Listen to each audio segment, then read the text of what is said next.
Welcome back. This is the Bluechip Breakdown, and I'm your host, Bull. It's Monday of game week versus Kent State, and y'all know typically on Mondays we take a look at our opponent's offense versus our defense, but it is Kent State.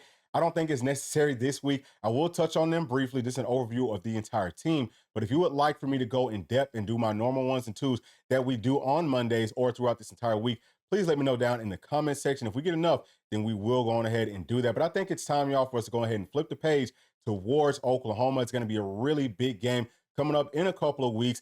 Obviously, for both teams, for different reasons. We'll touch on all that good stuff. But I've watched Oklahoma play in their first two games.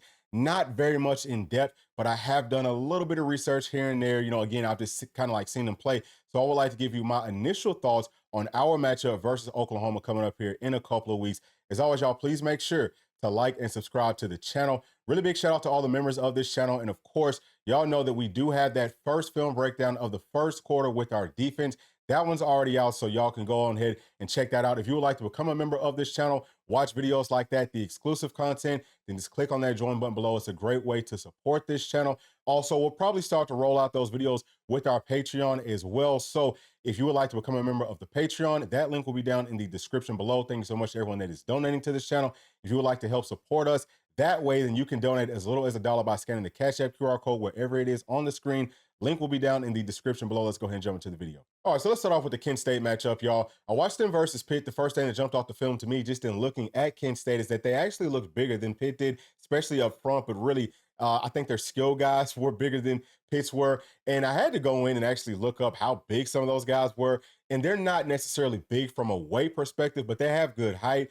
So it's going to be fun. Really, Pitt is a smaller team. It's going to be interesting to see how they do for the rest of this season.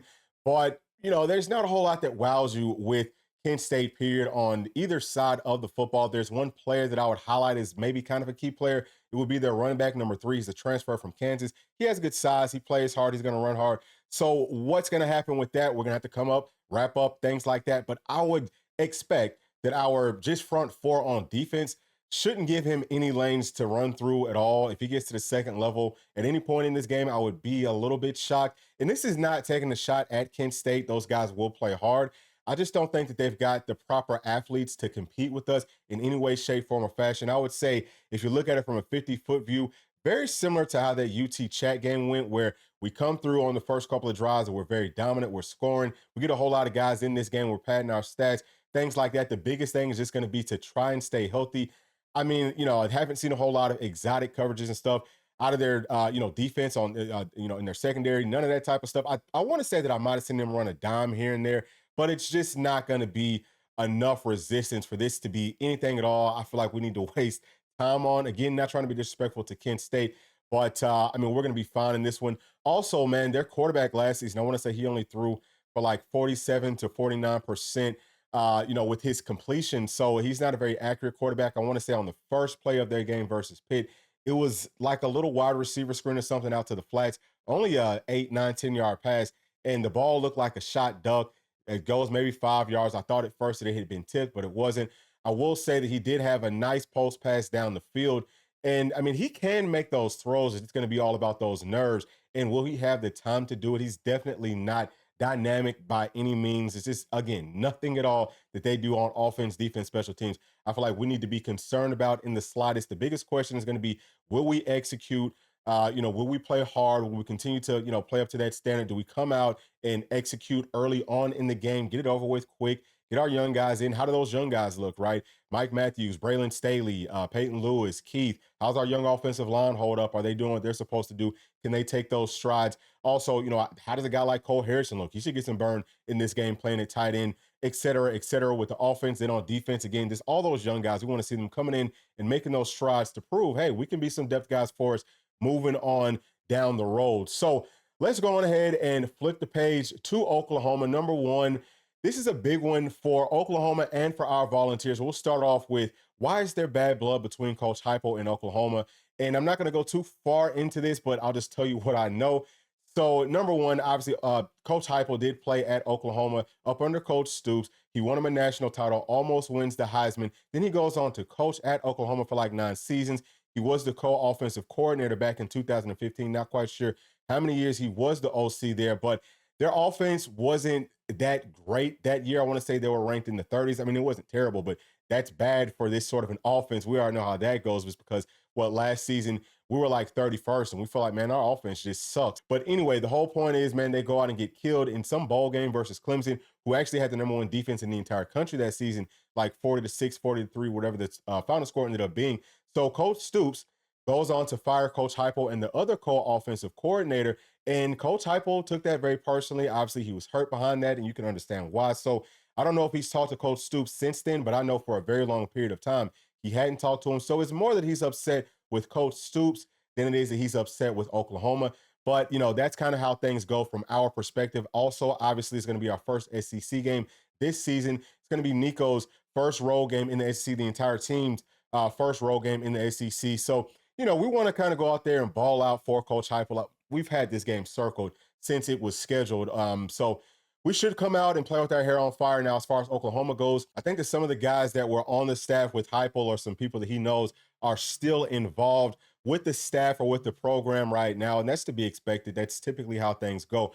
But it's going to be a really good one, I think. Obviously, there's a whole lot of implications on this game for the future of each program, but really more specifically just for this season. So we'll see how things go. But now I just want to talk about what I saw from Oklahoma on the field and kind of how this matchup could end up playing out in a couple of weeks. Overhead view, right? They play up against Temple in the first game. They kind of blew them out. And then they played up against Houston last weekend. We'll actually take a look at the stats from that game here in just a second. And I think that, obviously they struggled versus Houston a whole lot, but their offensive line has been a question.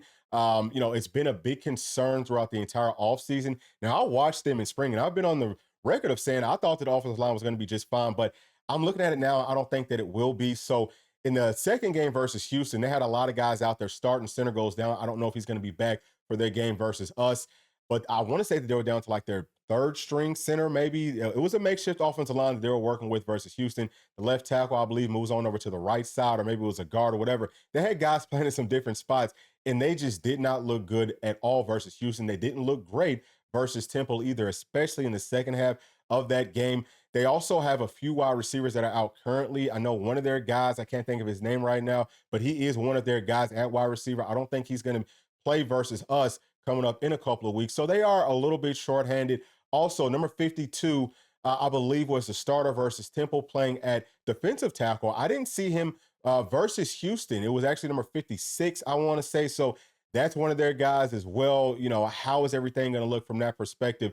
But I'll say this right now, just really quickly. I believe that if you look at Oklahoma's front with their offensive line and what they like to do, I think that the edge definitely goes to our defensive front. We should be able to win that battle, whether it's in run support or getting after Jackson Arnold, who I think is a very good quarterback. He's a baller. Him and Nico came out in the same class. He's a guy that can really make all the throws. I would say if there's anything that gives you a little bit of pause if you are an Oklahoma fan, it's his throws, down the field outside of the numbers. Those have not looked the best, but those are some tough passes. So outside of that, I think that he, again, he's a baller. He can throw on the run. He does run. He runs hard. He's got that grit, got that toughness to him. Only lifted at 6'1", about 210 pounds, but he plays bigger than that. At least he has so far this season versus lesser competition. We'll see how he can perform versus our Volunteers. And, we'll say the same thing about Nico, versus his first SEC team that he's going to face this season. But, I would give a very slight, well, maybe not even a very slight edge. I think that it's both it's two very good quarterbacks, but I would definitely give an edge overall to Nico. Nico is just different. He's on a whole nother level. But it is going to be a challenge to try to find a way to stop Jackson Arnold. And I think that challenge can be kind of answered by getting pressure on him, on a consistent basis. But also just kind of talking about their scheme in general, very similar to what ours is. I believe that it is a veer and shoot. I've seen them run it a little bit differently than we do. We know that we can go at that breakneck speed. Haven't seen them do that very often. They did it just a taste versus Temple, but for the most part, it's more of a normal tempo where they can go fast, but it's just not going to be as fast as what Tennessee does. Also, I've seen them slow it down a lot versus Houston. They went a whole lot slower, so they can do that. They've got some good tight ends. They've got some good running backs.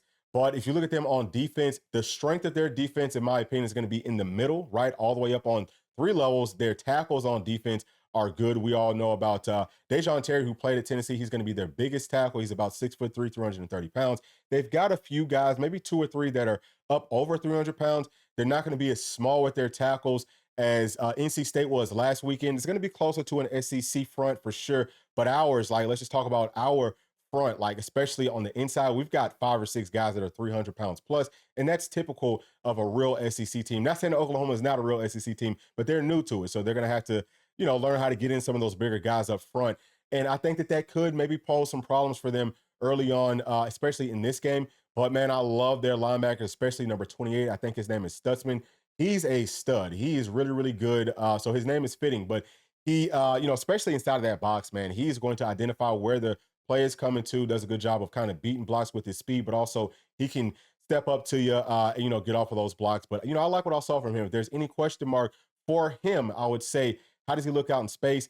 I've seen him get exposed just a taste. So that might be one of our, game plans coming up in a couple of weeks, just to get him exposed out in space, get our running backs out of the backfield, see if he can go out there and make a tackle. I've seen him take some bad angles from that perspective. Also, I think that we can use our tight ends versus him in pass coverage. Now, what are they going to try to do to stop Nico? Because Nico is a guy that if the play breaks down, he can run. I would imagine that they will spy. I've seen their coach, back whenever he was at Clemson, and also some with Oklahoma over the past few seasons. He will use some of their, whether it's secondary or linebackers as spies. So I think that that could leave our tight ends and some of those other guys inside of the seams to get open where Nico can just kind of dump it off to him and make some plays that way. Now, also, man, on their third level, they've got 2 really good safeties. I know Bowman is the name of one of them. One of them is like 5'10", about 195 pounds. The other one's 6'1", 220. I love how their safeties play. They're going to come downhill. They can play in the box. They can play in coverage. I saw one play versus Houston where the safeties kind of got confused with the coverage and all that type of stuff, and Houston was able to sneak someone in behind them. I want to say that they were playing this 3 deep look. And anyway, man, Houston ends up scoring on that play. So maybe we can pose some threats to them from that perspective. But those guys are really good. I think their secondary looks good. I've seen number 4 and number 28 starting versus Temple. I didn't see them that much versus Houston. I saw number 5, and I want to say it was number 9. Number 5 and number 9 did not look as good, and it could have been because it was better competition that they were facing. But I know that number 20, it might be number 26. It might not be number 28. That is one of their starting corners. He's like 6'2", so they've got some guys with some good size that, play inside of that secondary. I think that they're definitely going to pose some challenges to our wide receivers. So we'll see how the whole game plays out. We're definitely going to go up against some dudes in this game. But, I feel pretty good about it. I do want to go ahead and pull up these stats from their game versus Houston, though. And y'all can see the score right here, man. 12-16. Oklahoma barely pulls this one out at home. Like we talked about, makeshift offensive line. And we know all too well that if your center goes down, especially inside of these types of offenses, it can be a very, very tough for you to beat some of these teams that you're definitely better than. So take this score really with a grain of salt. This, in my opinion, really was a case like some people were talking about with NC State not looking the best versus Western Carolina, where Oklahoma was probably looking past Houston. They're going to have to come out and play well, I believe, versus Tulane. But they were looking ahead to Tennessee probably. And, that could be part of the reason for all this. But let's take a look at Jackson Arnold's numbers. Number 1, he went 19 of 32 for 174 yards, 2 touchdowns, and 1 pick. Now, I believe that's somewhere around 59%, and that's not great at all, okay? I don't think that he played horrible. He had some people that were open down the field, and he either missed them on those throws or he was overlooking some people that were actually even more open that were, kind of closer to him. So he didn't really take what the defense gave to him. We also know about that with Nico. He did that a couple times last weekend versus NC State. So, of course, these guys are still growing. They will get better and better. Once we get to, week 4 or 5, whatever week that's going to officially be, we'll see how the quarterbacks are operating at that point. Let's also talk about their rushing game. They had a total of 28 carries for 78 yards and 0 touchdowns. That's not good. They could not run the ball versus Houston. And, I mean, if you can't run the ball versus them, it's going to be very, very tough for them to run it versus our Volunteers. We know how good our front 7 is. So that right there should be a little bit concerning if you are an Oklahoma fan. Let's scroll up here a little bit. Let's talk about their wide receivers and, their receiving as a whole. We've got one guy right here, Burks. I'm not sure if that's a wide receiver or if that's a tight end. I think that is actually a wide receiver. Goes 9 for 53, has no touchdowns. Down here, the next guy, Jake Roberts, I believe that he is going to be one of their tight ends. He had 3 catches for 51 yards and 1 touchdown. And then we also have Brendan Thompson, who had 2 catches for 43 yards and 1 touchdown. I don't know if he's a wide receiver or if he is a tight end.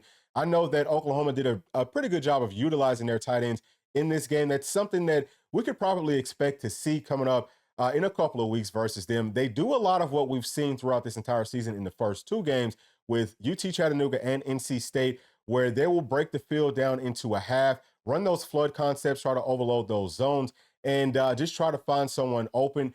I think that we could see Oklahoma pull something, out of their bag of tricks where they have a tight end planted on the front side as a blocker that they sneak on over to the backside and try to get him open from that perspective. So I think that it's a game that, as far as pass coverage goes, we're going to do a really good job just of being disciplined and doing our job, not trying to get over our skis and, trying to make plays, stuff like that. Let's just be very disciplined in this game. I can say that right now early on. Now, let's also just take a look really quick at some of their defensive numbers.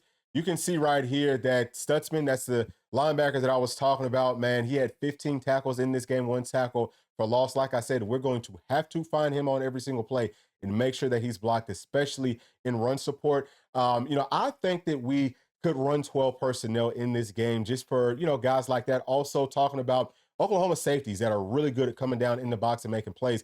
We didn't really see that. I would say at all throughout this entire season. But NC State, they thought that they had some safeties that would come down and make some plays, but they were more hesitant than these guys are going to be. They will come down and truly play kind of like linebackers in run support. So using 2 tight ends would help us to get up to that third level and make sure that we can block them. I feel like Tennessee should, again, it's very early on. I think that Tennessee should be able to find some success running the ball on Oklahoma, but you can see right here all the rest of their tackles. Now let's come all the way up here and take a look at their sacks. It says that they had 2 in this game. Their pass rush was not great. I would say that Houston did a really, really nice job of limiting, what Oklahoma likes to do. You know what I'm saying? Just from a blocking perspective, they could not get home. Typically, what you'll see from Oklahoma, over the past few seasons is they're going to run a whole lot of zone blitzes. Again, like we said, we'll see some quarterback spots, things like that, if they feel like the quarterback can move around.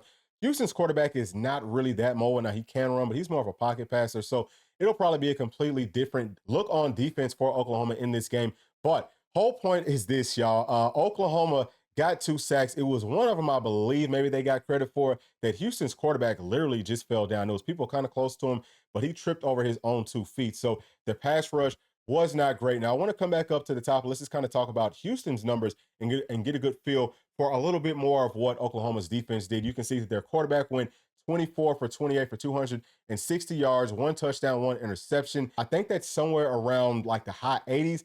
So he did a really good job of just finding ways to make things work inside of Houston's offense and versus Oklahoma's defense. He did throw the ball down the field some, but again, he was just kind of taking what Oklahoma's defense gave to him. He stayed upright. We just talked about Houston's offensive line did a really good job of protecting him throughout the entire game. Let's take a look at Houston's rushing numbers. They had 58 yards on the ground. That's good for 1.7 yards per carry. And they did run the ball 35 times. So, they did try to run the ball, but yeah, I think that Oklahoma's defense did a really nice job of stopping what Houston was trying to bring to them on the ground. Now let's move on up to the receiving numbers.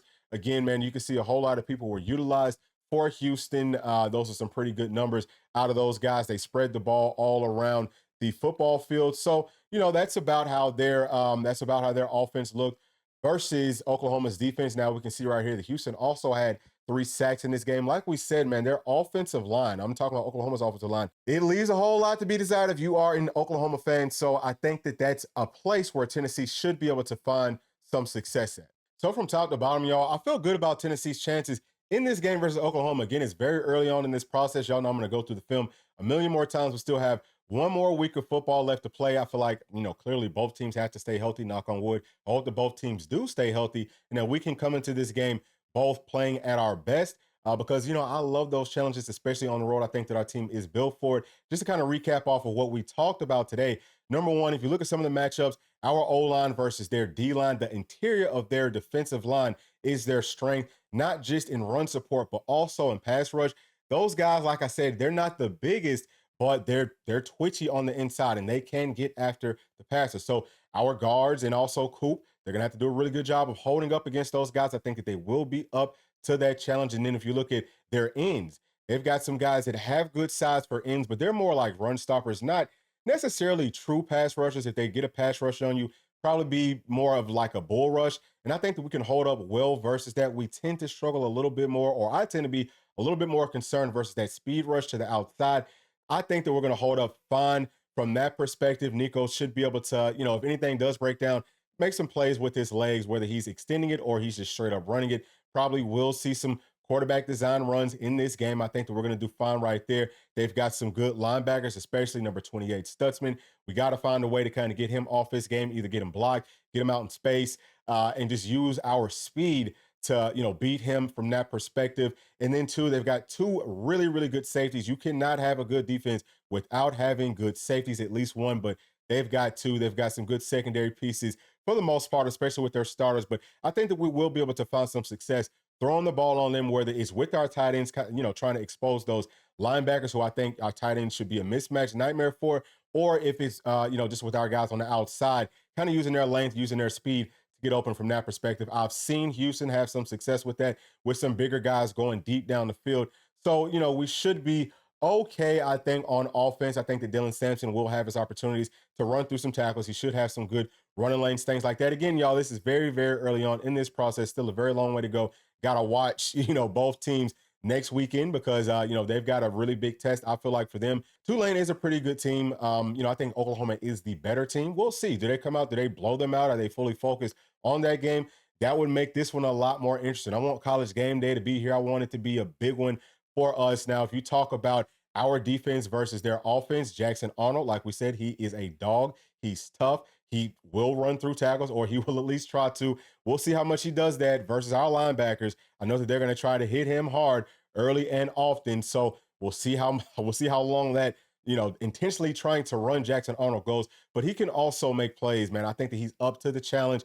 We'll see what type of coverages do we come out in. I think that their offensive line is going to be a question mark for them unless they can get some of those guys back and maybe they can start to gel. We'll see how healthy will those guys really be coming up in a couple of weeks. I think that will tell the tale for sure. Our defensive front should be able to eat in this game. Also, man, if you look at some of their wide receivers, they've got some guys. We'll see how healthy will they be. I'm not too afraid of what their wide receivers can do versus our secondary. We love our cornerbacks. We think our cornerbacks are absolute studs. Safeties have shown improved that they can be really good. What do the star players do? Okay, especially Boo Carter. He's a really good athlete, but teams are going to target him early and often because teams know that he's a true freshman, and he looked good. I think he looked solid versus NC State. You can see that he can play, but they're going to try to confuse him. So we'll see how all that stuff plays out. Can our running backs do a good job of just slowing down their running game, which has not been good through the first two games in this season? I think that they've only rushed for a total of 185 yards. And actually Jackson Arnold, I believe he's not their leading rusher, but he has the most rushing attempts. So they really haven't tried to run the football that much. I just think that it's a little bit of a contrast in styles, and I thought that it would be a lot more similar in styles. Tennessee wants to run the football. Oklahoma looks like they want to try to pass the ball, get it out of their hands quickly, and maybe try to beat you vertically every now and then. But a whole lot of RPOs from their offense, things like that. So we've seen a ton of what they like to do. I think they've seen a little bit of some elements of what we like to do, but they haven't seen anything near what they're going to see versus us coming up in a couple of weeks. But if I had to say, right, very early on, I feel like Tennessee could win this game by about 17 points. Again, very early on. We'll see how things kind of play out over the next couple of weeks. But let me know y'all's thoughts early on in this game. How you feeling, Volunteer Nation? Do y'all feel good about our chances versus Oklahoma coming up in a couple of weeks? And do you enjoy seeing this content this early? Do you want to talk more Oklahoma? Should we, kind of start to break some things down, or should we wait until the actual game week to go further in depth? I would love to hear y'all's thoughts on that. But as always, thank you for sticking all the way to the end. And please make sure to like, subscribe, hit that notification bell, share with your friends, family, and other volunteer fans. We'll see y'all on the next one. Thanks. Peace.